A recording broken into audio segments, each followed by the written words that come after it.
ধরেন ইন্ডিয়া আমাদের প্রতিবেশী হিসেবে থাকবে, আমি তো দেশকে তুলে নিয়ে অন্য জায়গায় যেতে পারবো না। ইন্ডিয়ার সাথে আমাদের একটা ডিলিংসটাকে এটাকে খুব মেটিকুলাসলি এটাকে আমাদের ব্যালেন্স করতে হবে। ভারতের ভয়টা আমাদেরকে জানতে হবে। ভারত জামাতকে কিভাবে কি কারণে ভয় পায়? তিনটা কারণে ভয় পায়। একটা হচ্ছে তারা মনে করে যে তাদের পাকিস্তানকে সে ভাবমূর্তি আছে, সীমান্তে চরমপন্থা ভীতিতে আছে তাদের, ভারতের মুসলিম রাজনীতিতে প্রভাব ফেলবে জামাত ইসলাম জিতে যায় যদি, এটা একটা ভয়।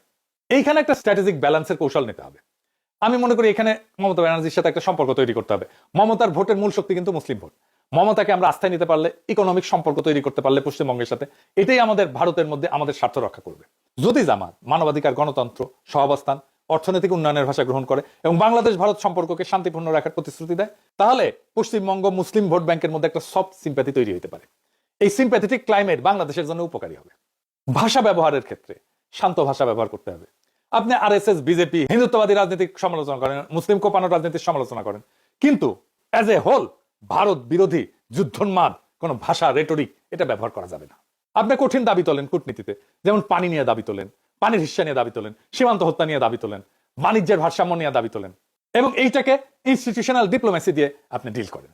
মানে আমরাও তো রাষ্ট্র হিসাবে cross border network, cross border সন্ত্রাসী যদি থাকে সেটাও তো আমরা হইতে দিতে পারি না। আমরা তো শান্তিপূর্ণ সীমান্ত চাই। আমরা তো সীমান্তে কোনো অপরাধ চাই না। আমরা তো সীমান্তে চোরাচালান চাই না। আমরা সীমান্তে কোনো সন্ত্রাসী কর্মকাণ্ডও চাই না।